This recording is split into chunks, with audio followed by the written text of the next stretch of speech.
अगर मनुष्य अमृत की खदान है और 24 घंटे इसमें अमृत की बारिश होती है, 24 घंटे, क्योंकि ये प्रवर्षण पर्वत है, यहाँ जो रहता वो अमर हो जाता है, इसलिए प्रवर्षण पर्वत पर हनुमान जी रहते थे। मां सदैव अमृत की बारिश होती है, परंतु होती है तो हनुमान जी अमर हो गए, हम क्यों नहीं हुए?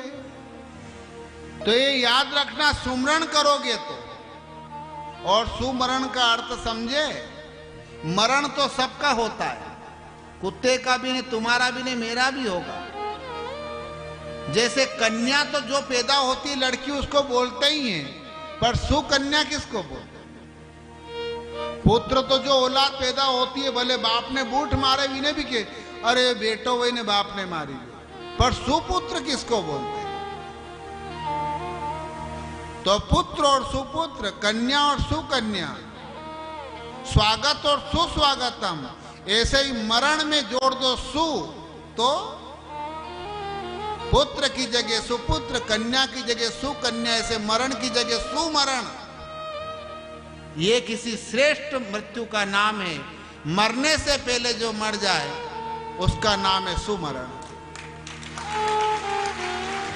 जीता मरकर फिर जी जावे, बिन भोजन बलकारी रे, अचरज देखा भारी साधु, अचरज देखा भारी रे, पर ब्रह्मानंद संत जन बिरला समझेगा बात हमारी रे, कि अचरज देखा भारी साधु, अचरज देखा भारी रे। तो 84 लाख योनि में 7 प्रश्न, जो आखिरी में एक प्रश्न, प्रथम ये सबसे श्रेष्ठ शरीर कौन सा? तो कि मनुष्य, क्योंकि ये अमृत की खदान है, इसके अंदर अमर हो सकते हो, ये संभावना है। पर अगर मनुष्य बनने के बाद ये कुत्ते जैसा जीवन जीते हो, तो इससे सबसे अधिक इस मानव जीवन की बर्बादी। यहीं जाके भगवान दुखी होता है कि मैंने चीज किसके लिए दी थी और वहां कहां खर्च कर। तो 7 प्रश्न में से एक प्रश्न, सबसे श्रेष्ठ शरीर कौन सा? तो मनुष्य। एक प्रश्न, सबसे बड़ा सुख, तो जिंदगी में सबसे बड़ा लाभ और सबसे बड़ा सुख कोई संत मिल जाए, कोई संत मिल जाए। किसी को लाभ मत समझना, ये तो टाइम खराब करने के लिए मिला है तुमको, कि जीवन के 100 साल गमा दो, इससे आगे नहीं कहेंगे। सबसे बड़ा सुख संत मिलन, संत मिलन सम सुख कछु नाही। मनुष्य शरीर बराबर कोई शरीर नहीं, संत मिलन सम कोई सुख नहीं, और सबसे बड़ा दुख दरिद्रता। किसी और की आस में जिंदगी निकल जाए, इससे बड़ा दुख धरती पर नहीं। घर बना रखा है तुमने अपना, कोई देगा तो खाऊंगा, किसी और दरवाजे की आस करने वाले से बड़ा दुखी धरती पर कोई नहीं है। दिन भर ढूंढता रहता, वो आए ने मैं खाऊं, वो आए ने मैं खाऊं। जो आदमी दरिद्री होता है उसकी जिंदगी ऐसे होती है जैसे घोंसले के अंदर बगैर पंख का पक्षी बैठा हो बच्चा, और माँ की तलाश में बैठा हो, किधर से आए और मुझे दाना दे, किधर से आए ने मुझे दाना दे। तो अपाहिज से बड़ा दरिद्री कौन हो सकता है? तो किसी और की आस है, वो देगा तो खाऊंगा, इससे बड़ा धरती पर दुख नहीं है। नहीं दरिद्र सम दुख जगमाही, संत मिलन सम सुख कछु नाही। कितने हो गए? 3। चौथा, साधु और असाधु का स्वभाव कैसा होता है? तो जो किसी और के आंसू पोंछे, किसी और को खुशी दे, जो तुम खुद को अच्छा लगता है वही सबको देने का जो प्रयत्न करता है, उसी का नाम संत है। और जो खुद को बहुत बुरा लगता है, वो किसी और को देने का नाम असंत है। वो राक्षस है कि जिसको वो दुख मानता है वो किसी को देता है। धरती पर मनुष्य होकर के एक धर्म मत छोड़ना कि तुम दान करो तो करो, मत करो, लेकिन एक बात याद रखना, मानव शरीर पा करके किसी को कष्ट मत देना। एक बार महाराष्ट्र में प्रोग्राम था, जैनी संत आए थे गगन गिरी जी, तो बोलते नहीं थे और इतनी आराधना की कि मछली शरीर खा गई, केवल हड्डी थी और आदमी उठा के चलता था। पर गुरुजी ने एक बहुत छात्रावास बड़ा बनाया था, तो उसकी ओपनिंग में प्राण प्रतिष्ठा किया। ओपनिंग में वो प्लेन से आए थे, चल तो सकते नहीं थे, तो उनसे कहा गुरुजी कुछ बोलो, वो बोलते नहीं है। फिर भी माइक सामने रखा, बहुत जनता थी, तो केवल इतना बोले थे, जियो और जीने दो, इससे अधिक ज्ञान देने के लिए और लेने के लिए कुछ नहीं होता। बस जितना तुम खुद को अच्छा लगे इतना ही, जितने तुम्हारे यार दोस्त भाई बंधु उनको बांटना। हो सके तुम्हारे घर में जैसे रोटी पर रोटी रख के खाते हो, तो थोड़ी दीवार पर ऐसे कान अड़ा के सुनना, मेरा पड़ोसी भूखा तो नहीं सो रहा है। जियो और जीने दो, कम से कम भला किसी का कर न सको तो बुरा किसी का मत करना। अमृत पिलाने को ना घर में तो जहर पिलाने से डरना। ये कितने हुए? 4। 5वां सबसे बड़ा पुण्य कौन सा है? ये भी इसमें बोल दिया, अहिंसा सबसे बड़ा पुण्य है। परम धर्म श्रुति विदित अहिंसा। ये तो अभी बात हो गई कि किसी को कष्ट मत दो, किसी को दुख मत दो, ये 5वां धर्म हो गया।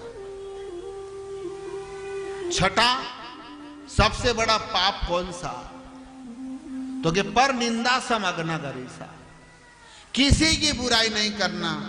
एक बार एक आम बबुल को गाली दे रहा था, इन्होंने बाप दादाओं बहुत दुख दे, चाय जी ने रांधे, चाय जी ने चुबे, चाय जी ने पग खराब कर दे, चाय जी ने वाटे चलता नहीं गाड़ी पंचर कर दे, यह बहुत नीच कौम है, इन्होंने बहुत परेशान कर रखा है लोगों को। ऐसे वो आम बबुल को गाली दे रहा था। बबुल सुन रहा था, धीरे से आए, हे आम दादा गाड़ क्यों काढ़ी लो यार? अरे बोले एकदम खोल डाउन, हमें बोलता भी हिकी गया। बोले क्यों, क्या हुआ यार? अरे बोले तुम भला क्या हो, तुम चुपते हो, तो ये तू गाली दे रहा ना आम दादा? बोले मुझे नहीं दे रहा है। बोले फिर? तो ये गाली भी तू भगवान को दे रहा है, उसको गाली दे रहा है जिसको तूने तुझे यश काबिल बनाया कि तुझे आम बनाया। क्योंकि आम की बुराई कौन करता है? परंतु जिस आदमी ने तुझे बनाया उसी आदमी ने मुझे भी बनाया। जब बनाने वाले ने मुझे बबुल बनाया तो मैं आम कहां से लाऊं यार आम दादा? जो हूं सो हूं यार, मैं भुगत रहा हूं, ये कांटे मुझे चुभ रहे, तू तो वैसे ही मेरे से दूर है।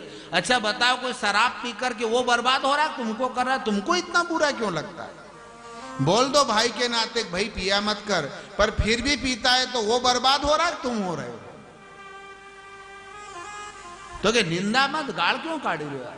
अरे बोले तुम अच्छे नहीं हो।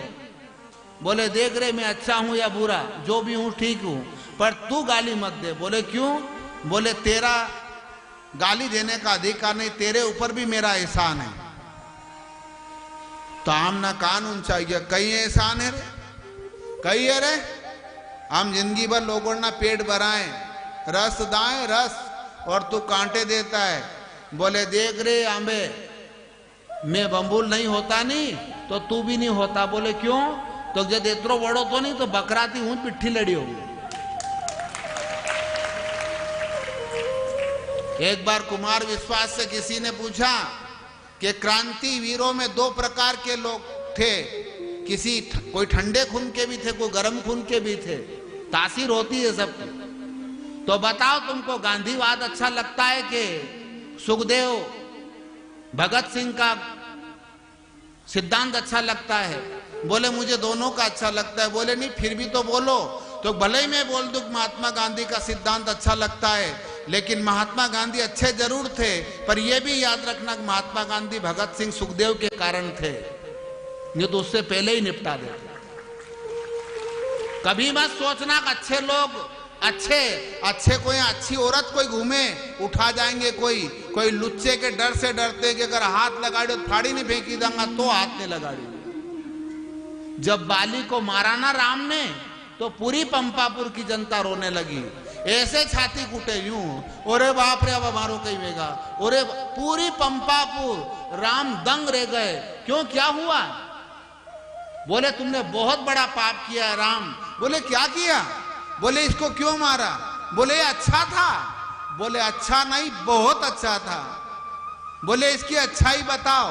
तो अच्छाई ये कि रावण के आंतक से स्वर्ग दुखी है, देवताओं की पत्नियां की धड़कन भी बड़ी हुई है कि कभी उठा नहीं जाए और कभी हमारे साथ अपमान नहीं कर दे। लेकिन हम पंपापुर की औरतें कि ऐसे छाती ठोकते तेरे बाप की ताकत हो तो हमारी तरफ देख के बता दे।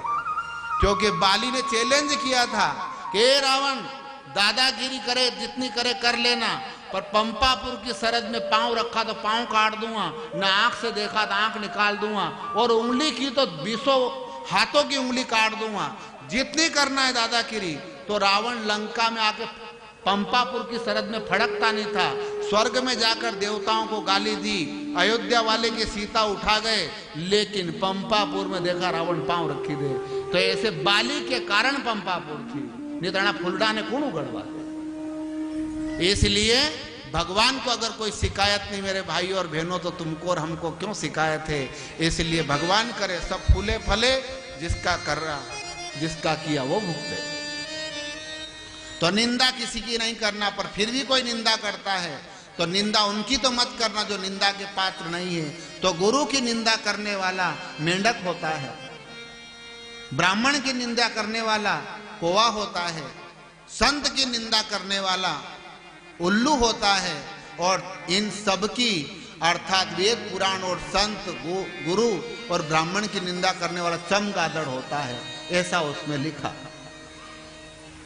कितने हो गए? 6। 7वां प्रश्न, मन को कौन कौन से रोग लगते हैं? तो प्रधान रोग 7 लगते हैं, काम, क्रोध, मद, लोभ, मोह, मत्सर और पाखंड। अगर ये 7 रोग जिसको नहीं होते वो मनुष्य नर से नारायण हो जाता है। और उसकी पहचान एक है, जिस दिन ये 7 रोग नहीं होंगे उस दिन उसको वैराग आ जाएगा, यही परिचय है। और मेरे भाई और बहनों, इससे अधिक मानव जीवन का कोई फल नहीं है। आम का फल आम है, मक्का का फल भुट्टा है, मानव जीवन का फल वैराग है, मानव जीवन का फल वैराग है, मानव जीवन का फल वैराग है। यही शब्दों को विराम। कोई त्रुटि 9 दिन में रही है उसके लिए आप क्षमा